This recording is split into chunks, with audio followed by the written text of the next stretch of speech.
Roast press box office நேயர்களுக்கு அன்பு வணக்கம். நிகழ்ச்சிக்குள்ள போறதுக்கு முன்னாடி லைக், ஷேர், சப்ஸ்கிரைப் பண்ணுங்க. வாங்க நிகழ்ச்சிக்குள்ள போலாம்.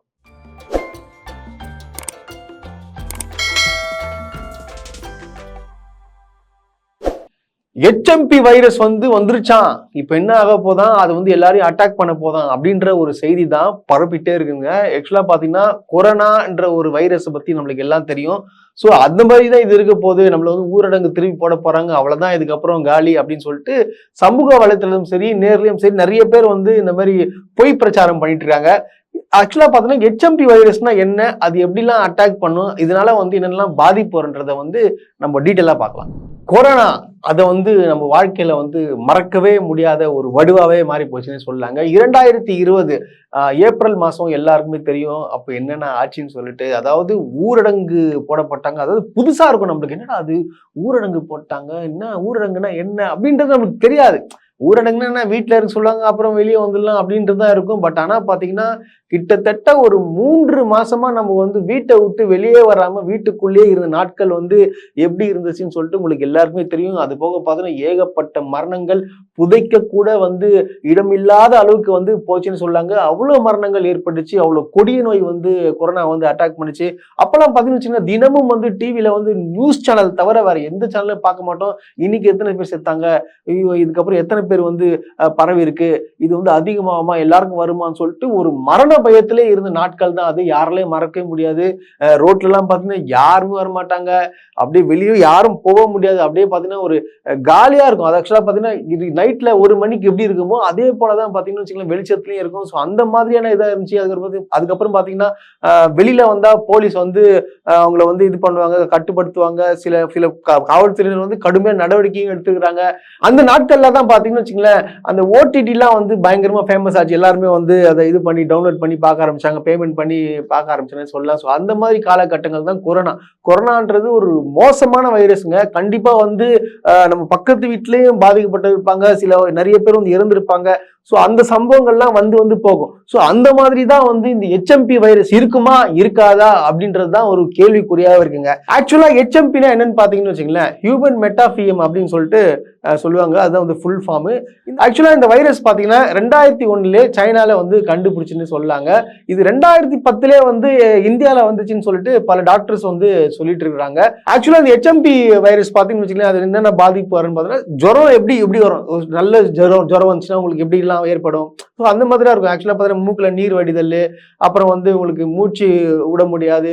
சோ அப்புறம் தொண்டை கரகரப்பா இருக்கும். இந்த மாதிரிதான் இருக்கும், தவிர ஓவரா இது அட்டாக் எல்லாம் பண்ணாதுன்றத நான் சொல்லிக்கிறேன். ஏன்னா பாத்தீங்கன்னு வச்சுங்களேன், இது ஜுரம் ஏற்பட்ட ஒரு அறிகுறி மட்டும்தான். இது பாத்தீங்கன்னா இந்த HMP வைரஸ் எப்படி அட்டாக் பண்ணு பாத்தீங்கன்னா, இம்யூனிட்டி கம்மியா இருக்கவங்களுக்கு மட்டும்தான் அட்டாக் ஆகும். சோ அதனால இம்யூனிட்டி ஜாஸ்தி ஆகிறதுக்கு என்னென்னலாம் தேவைன்றத அதை நீங்க ஃப்ரூட்ஸ் மூலியமா நிறைய சாப்பிட்டீங்கனாலே உங்களுக்கு இம்யூனிட்டி பவர் ஜாஸ்தியா வந்துருன்றது டாக்டர்ஸ் எல்லாருமே சொல்லிட்டு இருக்காங்க. சோ அதை நீங்க ட்ரை பண்ணுங்க. பட் ஆனா அந்த HMP வைரஸ் பொறுத்த வரைக்கும் பயப்பட வேண்டிய விஷயமே கிடையாதுங்க. சும்மா பதட்டமா ஏற்படுத்துவாங்க. இப்ப பாத்தீங்கன்னா இந்தியால வந்துருச்சு. ஆக்சுவலா பாத்தீங்கன்னா குஜராத்ல வந்துச்சு, மகாராஷ்டிரால வந்திருக்கு. அப்புறம் பாத்தீங்கன்னா இங்க தமிழ்நாட்டிலே கிட்டத்தட்ட பாத்தீங்கன்னா ஒரு 4-5 பேருக்கு வந்ததாகவும் தெரிவிச்சிருக்காங்க. 4-5 பேரும் பாத்தீங்கன்னா நல்லா தான் இருக்கிறாங்க. சாதாரண ஒரு காய்ச்சல் வந்தா எப்படி இருக்குமோ சோ அந்த மாதிரி தான் இருக்கிறாங்க. இப்ப எல்லாம் பாத்தீங்கன்னா அதுக்கான ட்ரீட்மெண்ட்டும் கொடுத்துட்டு இருக்காங்க. அது போக பாத்தீங்கன்னா மினிஸ்டர்ஸும் தெளிவா சொல்லியிருக்காரு, இது நீங்க தயவுசெய்து பேனிக் ஆகாதீங்க, இது அவ்வளவு பெரிய நோய்கள்லாம் இல்லை அப்படின்னு சொல்லிட்டு மினிஸ்டர் சொல்லிக்கிறாங்க. அப்புறம் பார்த்தா பெரிய பெரிய டாக்டர்ஸும் சொல்லிக்கிறாங்க. இது போக பாத்தீங்கன்னா சைனால இருக்கிற ஒரு மருத்துவம் படிக்கும் மாணவரே சொல்லிக்கிறாரு, ஏங்க நீங்களாம் ஓவரா உங்களை பயமுத்துறாங்க, அந்த HMP வைரஸ்லாம் அவ்வளவு பவர்ஃபுல்லாம் கிடையாதுங்க, நீங்க நார்மலாவே இருக்கலாம் அப்படின்னு சொல்லிட்டு சொல்லியிருக்காங்க. இது போக பாத்தீங்கன்னா பெங்களூர்ல எல்லாரும் பாத்தீங்கன்னா மாஸ்க் போடணும்னு சொல்லிட்டு அவங்க கவர்மெண்ட் அறிவித்திருக்காங்க. ஏன்னா பாத்தீங்கன்னா சிலவங்களுக்கு இம்யூனிட்டி பவர் கம்மியா இருக்கும், ஸோ அவங்களை அட்டாக் பண்றது ஜாஸ்தியா இருக்குல்ல, அதனால பாத்தீங்கன்னா நீங்க மாஸ்க் யூஸ் பண்ணுங்க அப்படின்னு சொல்லிக்கிறாங்க.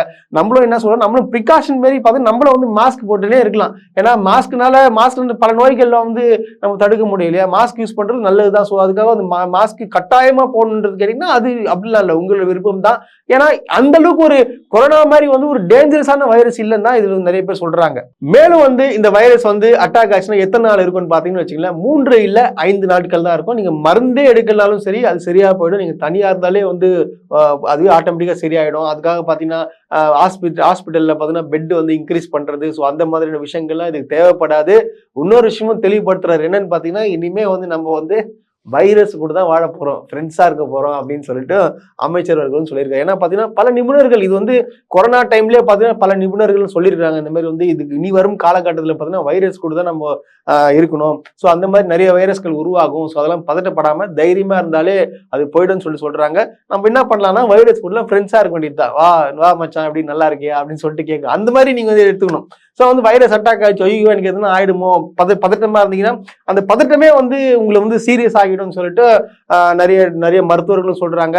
ஸோ நம்ம என்ன பண்ணணும், நம்ம ப்ரிகாஷன் எடுத்துக்கணுமா, நல்ல உணவுகளை உண்ணணும், அப்புறம் பாத்தீங்கன்னா நல்ல காய்கறிகள் சாப்பிடணும், அதுக்கப்புறம் பாத்தீங்கன்னா மாஸ்க் போடுங்க, வெளியில போனா மாஸ்க் போடுங்க, அவ்வளவுதான் முடிஞ்சு போச்சு. இது மற்றபடி பாத்தீங்கன்னா உங்களை வந்து இது வந்து அட்டாக் பண்றோம், நம்ம என்ன ஆக போறோமோ ஏதா பண்றோம்னு சொல்லி தயவு செய்து வந்து பரப்பாதீங்க, பொய் பிரச்சாரம் பரப்பாதீங்க. இதெல்லாம் வந்து முக்கியமான விஷயம். ஒரு சின்ன ஒரு ஜுரம் வந்தாலே இப்ப பார்த்தா HMP வைரஸ் வந்து சொல்லிட்டு பரவி விட்டு அவங்களை வந்து பேனிக் அடைய வைக்கிறாங்க, பயமுத்திடுறாங்க. இதுதான் விஷயம். தயவு செய்து இந்த மாதிரியான வந்து செயல்கள்லாம் ஈடுபடாதீங்க.